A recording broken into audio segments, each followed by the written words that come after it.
Ever feel like sometimes humanity's kind of like on this wild ride, just careening through the universe, no clue what's out there, what's next? Well, buckle up because today's deep dive is going to be a wild one. We're diving into Cixin Liu's The Three-Body Problem Oh, good one. to explore what might happen if we ever discover we are really not alone. And we're not just talking little green men here. This is about the impact of finding a whole civilization light years away. How would it change us? It's a big question for sure. And what I think is so interesting about Louis' approach is how he sets the stage, He puts us right in the middle of a very specific moment. China during the Cultural Revolution. Ah, okay. A society in the middle of huge upheaval, asking these really fundamental questions about its own identity. So we're not exactly starting with a blank slate here, humanity-wise. Right, exactly. We're starting with a humanity that's already kind of reeling, already grappling with uncertainty. And it's in the middle of this that we meet Yi Wenji. Our main character. Right. A young astrophysicist who's dealing with her own personal tragedy.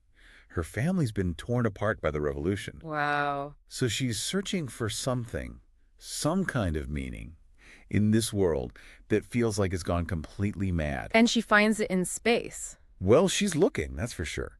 She gets recruited to this top-secret facility, Red Coast Base, and this place, let me tell you, it's like something straight out of a spy thriller. Okay, I'm intrigued. Isolated, secretive. Exactly. Nobody's really supposed to know what's going on there.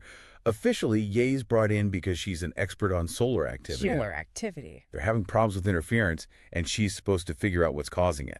Interference, huh? That feels kind of symbolic, like a hint that the universe isn't as quiet as we think it is. Oh, absolutely. Yeah. Lou's great with those little hints, right? Yeah. But of course, Ye, she has no idea what she's about to stumble into. So what happens? Does she just, like, trip over an alien artifact while she's looking at sunspots? Not quite.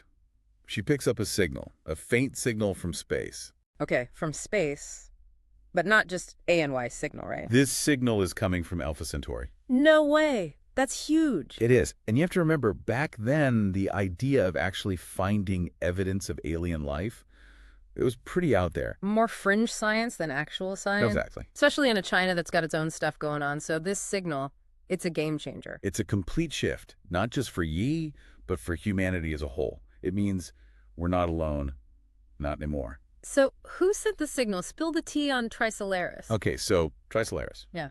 Imagine a civilization on the very edge of existence. They've got this crazy three-sun system. 3 suns? 3 suns, which makes for a very unpredictable climate, to say the least. We're talking scorching heat, then deep freezes, and then who knows what. No seasons, just chaos. They're basically playing cosmic roulette every single day. That's a great way to put it. They call them chaotic eras, these ages of just absolute environmental turmoil where survival is a constant struggle. And that's why they sent out the signal. They need help. They're desperate. Their entire civilization is on the line. And that plea, it leads them straight to Earth. But here's the thing. On Earth, not everyone's exactly thrilled about the idea of cosmic roommates. That's right. Enter the Earth Trisolaris organization, the ETO. Yeah, the ETO. Talk about a mixed bag of opinions. These are folks who, for one reason or another, see Trisolaris as the answer.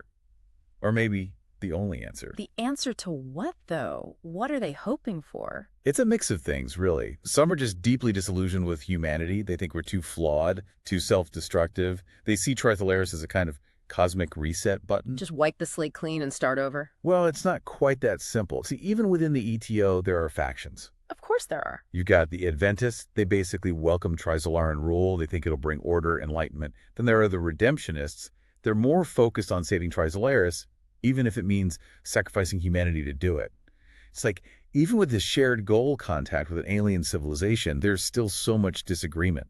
Yeah, it's like holding up a mirror to humanity, right? All these different reactions, hopes, fears. Exactly.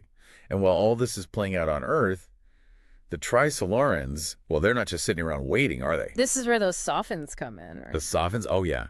We got to talk about those. See, these aren't your typical spaceships. No. No. We're talking subatomic particles harnessed by the Trisolarans to be their eyes and ears here on Earth. Hold on. Subatomic particles. How does that even work? That's the thing about the Trisolarans. They're way ahead of us technologically. Think about it. They can manipulate matter at its most basic level. Okay, now we're getting into some serious sci-fi territory. But what can these softens actually do? Well, for starters, they can really mess with our science. They can disrupt experiments, cause all sorts of anomalies, especially in physics. So they're holding us back. Why? They see our scientific progress as a threat, Right, because the more advanced we get. the more dangerous we become. So they're essentially putting the brakes on our development, making sure we don't catch up too quickly. And we have no idea any of this is happening. Nope, not a clue. That's the really creepy part. We just think it's bad luck, human error, that kind of thing. We're totally oblivious. It's like being played in a game where you don't even know the rules. Exactly. It makes you wonder, doesn't it? What else is out there beyond our understanding shaping our reality? Okay, now I'm feeling a little uneasy. But we can't talk about the softens without talking about Yu Wenji. True. She's the one who opened the door, so to speak. Right, that first message. She sent it during a time of just immense disillusionment. Seeing her country torn apart by the Cultural Revolution, her own father a victim of it, You can understand why she might look to the stars for answers, for some kind of hope. and instead she found the Trazelans and a whole new set of problems. Yeah, her story takes a really interesting turn. She gets deeply involved with the ETO, becomes a leader even.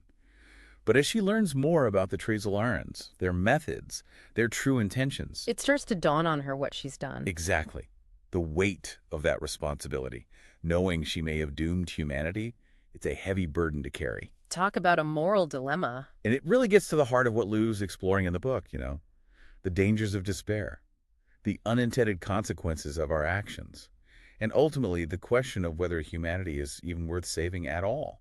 Big questions, man. Big questions.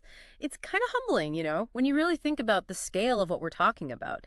Civilizations that can literally tinker with the fabric of reality. It definitely puts things in perspective. But here's the thing. For all their advanced tech, for all their ability to mess with our world from afar, the Tracelarians, they're not exactly coming to Earth from a position of strength, are they? That's very true. It's easy to forget that they're not invading us out of some grand ambition, some desire for conquest. They're doing it to survive.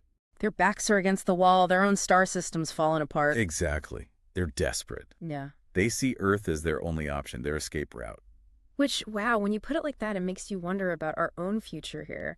What if someday we're the ones looking for a new home?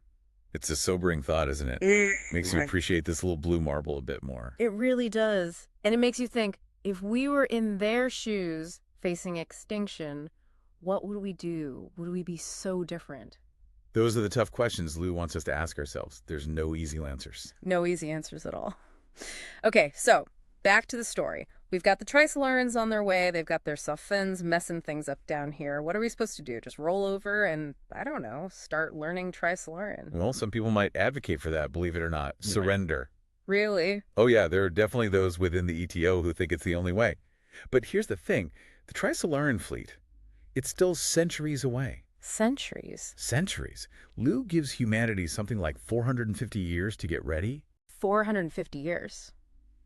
Wow, that's a lot of time, cosmically speaking. It is, and that's really the crux of the whole story. What will humanity do with that time? Right. Do we rise to the challenge Yeah. or just not implode? Exactly.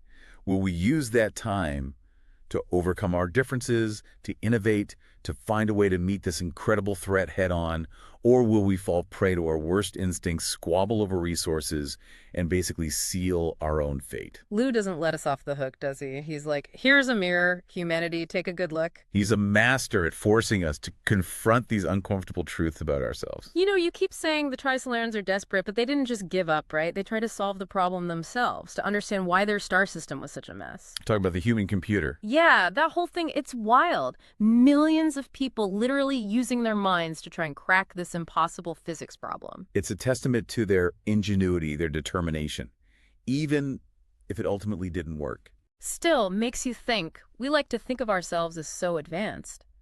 But there's a whole universe out there. We're just scratching the surface. That's the beauty of it, though, isn't it? The mystery, the not knowing, and the constant striving to understand.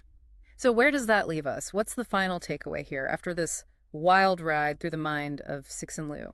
I think, ultimately, the three-body problem is a story about choice.